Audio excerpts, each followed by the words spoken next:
Okay, so today we're going to decide what sort of a cafe you are. Are you a fast cafe or a slow cafe? So by that means fast as in a bakery style where you go in there and everything seems to be pre-made and ready to go unless they make sandwiches or something, but it's pretty much in and out within a few minutes. Or a slow cafe, knives and forks type of thing where you sit down and you wait for a meal to be brought out that's been freshly prepared. You can be something in between, but generally it's fast and a slow. And you could be like a bit of a deli cafe where everything is pre-made, and then there's also the sit down and slow, but it really comes down to your demographic. And like we worked on last week, try and figure out exactly who you're going to be servicing. If it's tradies and office workers, they might want something fairly fast. So you might need to change. And this today, go through the menu and try and figure out what needs to be taken off and what needs to be added on to cater for your demographic. If most of the people you're getting are the elderly, then your menu needs to reflect that, and they might want to sit down and every single meal needs to be slow. But if it's office workers or tradies, then you might need to take away some of those slower things and put in stuff that's more readily available for them just to come in and go. You might want to consider a Bain Marie or something. So today it's going to be a fairly quick day, but just go through your menu, have a look at a couple of items that you might need to take off or add on according to your demographic. So whether they want fast or slow meals, okay? Get stuck into it, go through the workbook, and I'll see you tomorrow. All right, week 3, Tuesday. So today we're going to look at simplifying your menu. Have you ever seen one of those really complicated menus that's just page after page and it just seems that they've got literally everything you could possibly want? And it gets really, really confusing. And usually when it's so overwhelming, you end up defaulting back to something you've had before, or trying something that you never really wanted in the first place and you end up getting disappointed. It's too overwhelming and it's too much for anyone, especially someone new coming into your cafe. So the rule of thumb is 7. 7 items per category. So you got 7 entrees, 7 appetizers, 7 main meals, and try to only have 2 or 3 categories at the most. And you can vary those as well. So if you offer toast, you can have about 3 or 4 different combinations of toast with other items that are on your menu. If you offer sandwiches, then you can have a few different combinations of those. So you can mix and match.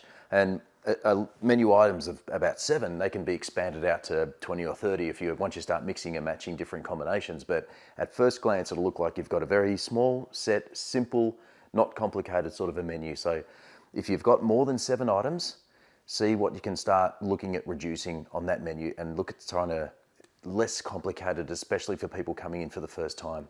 Okay? Get stuck into it, follow through the workbook, and I'll see you tomorrow.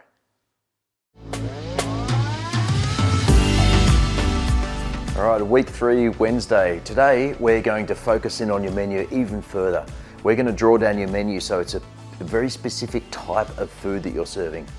So if someone stopped you in the street and asked you what sort of food do you serve in your cafe, would you be able to tell them? Is it just cafe food? Or is it like an Italian restaurant where they do like pasta and pizza? Or is it like a waffle place where they do like fast breads and pancakes and that sort of thing? You need to figure out what sort of food you do. It could be Japanese infusion, or it could be some seafood or something, as long as it's a very specific type of food that you do. And again, this needs to be focused on your demographic. So if it's a fast type menu with less items that we've already refined, now we're going to refine it even further and try and change a couple of those menu items to focus on the style of food that you do, that you're really good at. So when people want that type of food, they're going to come to you for that. Okay, and it might be, if it's fast food, it might be Bain Marie type stuff that's all deep fried, and that's fine if that's what your demographic wants. Okay, so we're going to focus in on it again, what type of menu items that you're going to have to focus on your demographic, and what style of food that you're going to be serving to them. Okay, go through the workbook, and I'll see you tomorrow. All right, week 3, Thursday. Quality, quality, quality. Today is the day that you go through every single item in your menu and see what you can do. Ask yourself this question: can I make this better and charge a little bit more for it? Can I improve this? Can I buy slightly better ingredients, make it slightly fresher without taking up too much time, but being able to charge a little bit more for that? If it doesn't cost you any more time and money, but just simply changing the process to make it a little bit better, then do that, and you don't have to increase the prices at all, because we've already done that in week 1. We've increased the prices. But now we're going to reflect that in the quality that we're going to do. So every single item, go through and just ask yourself that question: can you do it a little bit better? Can you do it a lot better? And if so, is it going to be worth it? Because 9 times out of 10, it is worth it to do a little bit better, because that's what people are going to be talking about. Even if you're selling dim sims or potato cakes, can you do them better? Can you offer a better alternative to people? So you've got the cheaper, the low end stuff, but you've also got the high end. There's a lot of places that do that. They'll offer something cheaper and then they'll also offer the gourmet option for that as well.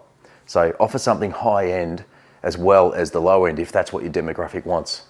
But go through each item in your menu. There should only be about 20, between 14 and 20 items now, and see what you can do that's better. What can you do to improve each item? Can you make it better?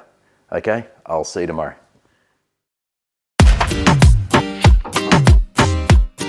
All right, welcome to week 3 on Friday. Today, we're going to see what your menu actually looks like. We're going to change the layout of it slightly. So there's 5 things you've got to remember with a menu. You've got to remember pictures.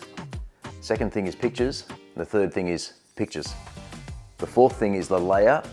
And the fifth thing is you want to remember some options or some extra categories or something that people can know that the menu is a little bit flexible. But you've got to have pictures. You've got to have lots of pictures. You can put the pictures around the place if you want. You can put them on the menu, but people want to see. We eat with our eyes. I remember going to a food van festival once and seeing 2 food vans side by side, very close. And they both had exactly the same thing. They were both Malaysian. One of them had pictures all over the van with a slight description of what it was. And the other one has had a big menu. There was a queue beside the one that had all the pictures, and there was no one at the one that just had the menu, because people didn't know what they were buying. Pictures will say 1,000 words. So if you can put pictures anywhere around your shop or on the menu, that's the first thing you need to focus on. And then you need to look at the layout. Is it easy to read? Is there some sort of a template you can follow to change the way it's all sort of structured so it makes sense to the reader? And the fifth thing is the options that you're going to provide each person. So they look down the bottom of the menu and they know they can add and take away things. It just gives them permission to ask if they can add things and take away things. If you don't have that options at the bottom, sometimes they won't feel that they can ask. Okay? So get stuck into that, go through the workbook, and I'll see you next week.